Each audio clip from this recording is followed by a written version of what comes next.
은퇴 이후 우리가 마주한 진짜 이야기. 안녕하십니까? 오늘도 이 시간 여러분과 함께하게 되어 반갑습니다. 저는 여러분과 함께 인생의 후반부를 걸어가고 있는 60대 후반의 방송 진행자입니다. 은퇴, 이 단어를 들으시면 어떤 생각이 드십니까? 드디어 자유다라고 생각하셨던 분들도 계실 겁니다. 하지만 막상 그 시간이 왔을 때 우리는 예상하지 못했던 감정들과 마주하게 됩니다. 아침에 일어났는데 갈 곳이 없습니다. 전화기는 조용합니다. 예전처럼 바쁘게 움직이던 하루가 갑자기 멈춰버린 것 같은 기분. 이상하게도 시간은 많아졌는데 마음은 더 불안해집니다. 오늘은 바로 그 이야기를 하려고 합니다. 은퇴 이후 50대와 60대 우리 세대가 실제로 느끼는 고민들. 겉으로는 말하기 어렵지만 속으로는 누구나 한 번쯤 느꼈을 그 감정들입니다. 혹시 나만 이런 생각을 하는 건 아닐까 하고 외로워하셨던 분이 계시다면 오늘 이 시간이 작은 위로가 되었으면 좋겠습니다. 당신은 혼자가 아닙니다. 본론 일 경제적 불안과 노후 준비의 현실, 은퇴 후 가장 먼저 우리를 찾아오는 감정. 그것은 아마도 경제적 불안일 겁니다. 평생을 일하며 살아왔고 그 일을 통해 가족을 먹여 살리고 자녀를 교육시키고 집을 마련했습니다. 그런데 은퇴와 함께 그 수입이 갑자기 끊깁니다. 정년퇴직을 맞은 순간 매달 통장에 들어오던 월급이 사라집니다. 물론 퇴직금을 받고 국민연금도 나옵니다. 하지만 솔직히 말씀드리면 그 금액으로 앞으로 20년, 30년을 살아가야 한다고 생각하면 가슴 한쪽이 답답해집니다. 요즘 평균 수명이 얼마입니까? 남자는 80세를 넘고 여자는 85세를 넘습니다. 60세에 은퇴한 사람은 앞으로 30년을 더 살아야 합니다. 그런데 그 긴 시간을 일하지 않고 살아가야 합니다. 퇴직금 몇 천만 원, 국민연금 월 100만 원 남짓. 이게 전부입니다. 그래서 우리는 돈을 아낍니다. 외식을 줄이고 옷을 사지 않고 여행도 미룹니다. 아직은 괜찮아. 나중에 가자. 하지만 나중이 언제인지는 아무도 모릅니다. 많은 시니어들이 은퇴 후 재취업을 시도합니다. 하지만 현실은 녹록지 않습니다. 60대를 채용하는 곳은 많지 않습니다. 경비, 청소, 배달, 택시 운전, 30년, 40년을 한 분야에서 전문가로 일해온 사람에게 이런 일을 하라고 하면 마음 한편이 무너집니다. 하지만 여기서 제가 말씀드리고 싶은 것은 경제적 불안은 누구나 느끼는 자연스러운 감정이라는 점입니다. 여러분만 그런 게 아닙니다. 경제적 불안의 본질은 돈이 부족해서가 아니라 앞으로의 삶이 보이지 않아서 생기는 것입니다. 과거는 바꿀 수 없습니다. 중요한 건 지금부터입니다. 지금 우리에게 남은 것을 어떻게 현명하게 사용할 것인가. 실제로 많은 시니어들이 은퇴 후에도 의미 있는 삶을 살고 계십니다. 그분들의 공통점은 돈에 집착하지 않는다는 점입니다. 현실적으로 관리하되 그것에 매몰되지 않습니다. 오늘 커피 한 잔 마셨으면 그걸로 충분해. 이런 식으로 작은 것에 만족하는 법을 배웁니다. 그리고 그 과정에서 진짜 행복은 돈이 아니라 다른 곳에 있다는 걸 깨닫게 됩니다.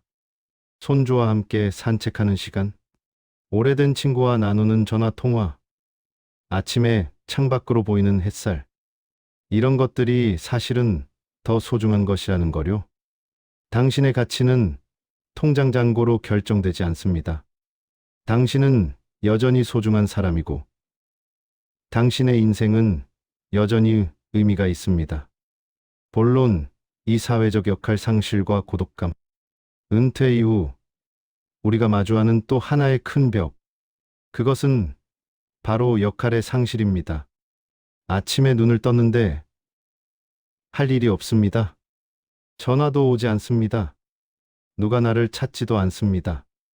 예전에는 아침 7시면 알람이 울리고 서둘러 출근 준비를 했습니다. 회사에 가면 해야 할 일이 산더미처럼 쌓여 있었습니다. 바빴습니다. 힘들었습니다. 하지만 그 안에는 분명한 역할이 있었습니다. 나는 팀장이었고, 부장이었고, 과장이었습니다. 나는 누군가에게 필요한 사람이었습니다. 그런데 은퇴와 함께 그 모든 게 사라집니다. 명함이 사라지고, 직함이 사라지고, 책임도 사라집니다. 처음에는 홀가분하지만 시간이 지나면서 이상한 공허함이 찾아옵니다. 내가 누구지? 나는 이제 뭐지? 직장에서의 역할이 사라지면 자연스럽게 사람들과의 관계도 변합니다. 예전에 같이 일하던 동료들, 후배들과의 연락이 끊깁니다. 처음 몇 달은 연락이 오지만 시간이 지나면 그 전화도 점점 줄어듭니다. 그리고 우리는 깨닫게 됩니다.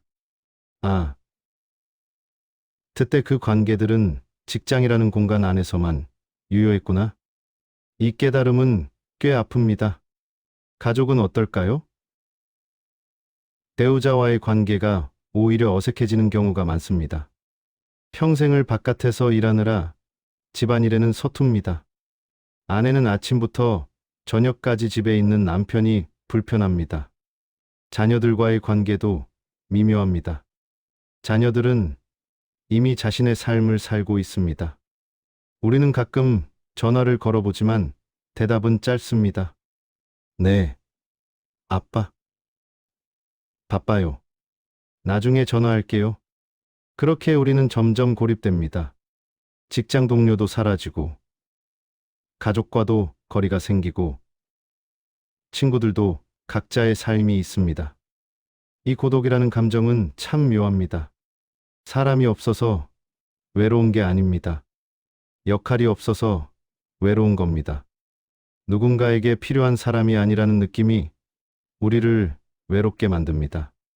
하지만 여기서 포기하지 마십시오. 역할은 다시 만들 수 있습니다. 새로운 역할을요. 동네 경로당에 나가서 친구들과 시간을 보내는 것. 복지관에서 봉사활동을 하는 것. 손주를 돌보는 것. 텃밭을 가꾸는 것. 이런 작은 것들도 역할이 될 수 있습니다. 실제로 제가 아는 한 분은 은퇴 후 매일 아침 동네 공원을 청소합니다. 누가 시킨 것도 아닙니다. 그냥 자기가 하고 싶어서 합니다. 내가 이 공원을 깨끗하게 해놓으면 아이들이 안전하게 놀 수 있어. 작은 역할이지만 그에게는 큰 의미입니다. 사람들과의 관계도 마찬가지입니다. 직장 동료가 사라졌다면 새로운 친구를 만들면 됩니다. 요즘은 시니어를 위한 모임이 많습니다. 등산 동호회, 노래 교실, 서예 모임, 이런 곳에 나가보십시오. 처음에는 어색하지만 해보시면 알게 됩니다. 생각보다 많은 분들이 우리와 같은 마음이라는 걸, 새로운 친구를 사귀고 싶어 하고, 이야기 나눌 사람을 찾고 있다는 걸. 고독은 영원하지 않습니다. 우리가 조금만 발걸음을 옮기면 세상은 생각보다 넓고 사람들은 생각보다 따뜻합니다. 본론 새 건강과 노화에 대한 불안. 건강. 나이가 들수록 이 단어는 점점 더 무거워집니다. 젊었을 때는 몸이 아파도 며칠 쉬면 괜찮아졌습니다. 하지만 50대, 60대가 되면 몸이 달라집니다. 아침에 일어나면 허리가 아프고 무릎이 시큰거리고 계단을 오르면 숨이 찹니다. 아, 내가 늙었구나. 이 깨달음은 생각보다 큰 충격으로 다가옵니다. 마음은 아직 젊은데 몸이 따라주지 않습니다. 건강검진을 받으면 여기저기서 경고등이 켜집니다. 혈압이 높고, 혈당이 높고, 콜레스테롤 수치가 문제라고 합니다. 그렇게 우리는 약을 먹기 시작합니다.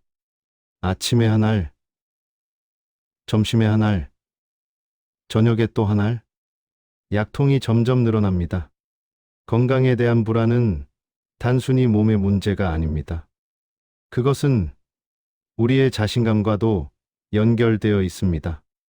몸이 약해지면 마음도 약해집니다. 나 혼자 이걸 할 수 있을까? 넘어지면 어떡하지? 그래서 우리는 조심하게 됩니다. 무리하지 않으려고 하고 위험한 일은 피하려고 합니다. 하지만 그 과정에서 우리는 점점 활동 반경을 좁혀갑니다. 여기서 말씀드리고 싶은 것은 건강은 단순히 병이 없는 상태가 아니라는 점입니다. 건강은 몸과 마음이 균형을 이루는 것입니다. 물론 나이가 들면 몸이 약해지는 건 사실입니다. 하지만 그렇다고 해서 모든 걸 포기할 필요는 없습니다. 규칙적인 생활, 적당한 운동, 균형 잡힌 식사, 이런 것들이 우리의 몸을 지켜줍니다. 그리고 무엇보다 마음의 건강입니다. 몸이 조금 불편해도 마음이 건강하면 삶의 질은 유지됩니다. 실제로 제가 아는 한 분은 70대 중반이신데도 매일 아침 산책을 하십니다. 천천히 자기 페이스대로 걷습니다. 몸은 예전 같지 않지만 이 시간만큼은 내가 살아있다는 걸 느껴요. 병이 있어도 할 수 있는 건 있습니다. 건강에 대한 불안을 극복하는 방법은 병을 없애는 게 아니라 병과 함께 살아가는 법을 배우는 것입니다. 중요한 건 주어진 조건 안에서 최선을 다하는 것입니다. 약을 먹어야 한다면 성실히 먹고, 운동을 해야 한다면 할 수 있는 만큼 하고, 쉬어야 한다면 충분히 쉬면 됩니다. 그리고 우리 몸에 감사하는 마음을 가져야 합니다. 60년, 70년을 우리와 함께 해온 이 몸에게 고마워해야 합니다.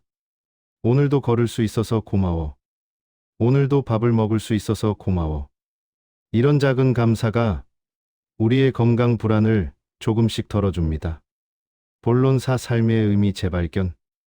은퇴 이후 우리가 마주하는 가장 근본적인 질문. 나는 누구인가? 나는 왜 살아가는가? 젊었을 때는 바쁘게 살다 보면 이런 철학적인 질문을 할 시간이 없었습니다. 하지만 은퇴 후 시간이 많아지면서 이런 질문들이 찾아옵니다. 내 인생은 무엇이었을까? 나는 무엇을 남겼을까? 이제 남은 시간을 어떻게 살아야 할까? 평생을 일했지만 뒤돌아보면 남은 게 별로 없는 것 같습니다. 자녀들은 자랐고, 집도 마련했고, 빚도 다 갚았습니다. 그래서 뭐가 남았지? 특히 우리 세대는 자신보다는 가족을 위해 살아왔습니다. 자녀 교육을 위해, 가족의 생계를 위해 우리 자신을 희생했습니다. 하지만 이제 그 의무가 끝났습니다. 여기서 말씀드리고 싶은 것은 이 혼란은 새로운 시작의 신호라는 점입니다. 은퇴 후의 삶은 남을 위한 시간에서 나를 위한 시간으로 옮겨가는 과정입니다. 처음에는 어색합니다. 죄책감마저 듭니다. 내가 이렇게 편하게 살아도 되나? 하지만 괜찮습니다. 60년, 70년을 남을 위해 살았다면 이제는 당신 자신을 위해 살아도 됩니다. 삶의 의미를 어디서 찾아야 할까요? 답은 생각보다 가까운 곳에 있습니다. 평생 하고 싶었지만 하지 못했던 일, 그림 그리기, 악기 배우기, 글쓰기, 등산, 사진 찍기. 이런 것들을 시작해보는 겁니다. 이 나이에 뭘? 하지만 70세에 시작해도 늦지 않습니다. 실제로 70대에 그림을 배워서 지금은 동네 전시회에 작품을 내는 분도 계십니다. 중요한 건 결과가 아닙니다. 그 과정에서 느끼는 즐거움입니다. 무언가를 배우고 조금씩 나아지는 자신을 보고 작은 성취를 느끼는 것. 그것이 우리에게 새로운 의미를 줍니다. 또 다른 방법은 봉사활동입니다. 누군가를 돕는 일, 복지관에서 어르신들을 돕거나 아이들에게 책을 읽어주거나 동네 청소를 하거나 작은 일이라도 좋습니다. 누군가에게 도움이 되는 일을 할 때 우리는 다시 의미를 찾습니다. 그리고 무엇보다 인간관계입니다. 작더라도 의미 있는 관계, 매주 만나서 차 한 잔 마시는 친구, 전화로 안부를 나누는 동창, 함께 산책하는 이웃. 이런 관계들이 우리의 삶을 풍요롭게 만듭니다. 마지막으로 삶의 의미는 거창한 것이 아니라는 점을 기억하십시오. 매일 아침 창문을 열고 햇살을 보는 것, 좋아하는 음악을 듣는 것, 맛있는 음식을 먹는 것. 이런 작은 순간들이 사실은 삶의 의미입니다. 은퇴 후의 삶은 끝이 아니라 새로운 시작입니다. 지금까지는 의무와 책임으로 살았다면, 이제부터는 선택과 자유로 살 수 있습니다. 천천히, 하나씩, 당신이 좋아하는 것을 찾아가십시오. 당신의 인생은 아직 끝나지 않았습니다. 여전히 진행 중입니다. 마무리 잔잔한 위로. 오늘 저와 함께 은퇴 이후의 삶을 돌아보았습니다. 경제적 불안, 역할의 상실과 고독, 건강에 대한 걱정, 삶의 의미에 대한 고민. 이 모든 것들은 우리가 실제로 겪고 있는 현실입니다. 오늘 이 방송을 들으시면서 맞아, 나도 그렇게 느끼고 있어 하시면서 혼자가 아니라는 걸 확인하셨다면 그것만으로도 오늘 이 시간은 의미가 있습니다. 우리는 혼자가 아닙니다. 우리는 모두 비슷한 길을 걷고 있습니다. 은퇴 후의 삶은 쉽지 않습니다. 때로는 힘들고 외롭고 불안합니다. 하지만 그럼에도 불구하고 우리는 살아갑니다. 매일 아침 눈을 뜨고 하루를 시작하고 그 하루를 견뎌냅니다. 그것만으로도 우리는 대단한 사람들입니다. 스스로에게 박수를 보내주십시오. 오늘도 수고했어. 잘 버텨줘서 고마워. 은퇴 후의 삶은 끝이 아니라 전환점입니다. 새로운 챕터가 시작되는 순간입니다. 그 안에는 가능성도 있습니다. 이제껏 해보지 못했던 것을 할 수 있는 기회. 진짜 나 자신을 발견할 수 있는 여정이 우리를 기다리고 있습니다. 조급해하지 마십시오. 오늘은 산책을 한 번 더 해보는 것, 오래된 친구에게 전화를 거는 것, 좋아하는 음악을 듣는 것. 이런 작은 것들로 충분합니다. 당신의 인생은 여전히 진행 중입니다. 당신은 평생의 경험과 지혜를 가진 사람입니다. 당신은 여전히 누군가에게 필요한 사람입니다. 당신은 여전히 이 세상에 의미 있는 존재입니다. 마지막으로 짧은 호흡 명상을 하겠습니다. 편안하게 앉으십시오. 천천히 숨을 들이마십니다. 하나, 둘, 셋, 넷, 그리고 천천히 내쉽니다. 하나, 둘, 셋, 넷, 다섯, 여섯. 숨을 쉬는 것. 이것만으로도 우리는 살아 있습니다. 오늘 하루 당신이 견뎌낸 모든 시간에 감사합니다. 당신이 여기 있어줘서 감사합니다. 오늘도 수고 많으셨습니다. 당신은 혼자가 아닙니다. 당신의 인생은 여전히 아름답습니다. 들어주셔서 감사합니다. 건강하십시오. 행복하십시오. 안녕히 계십시오.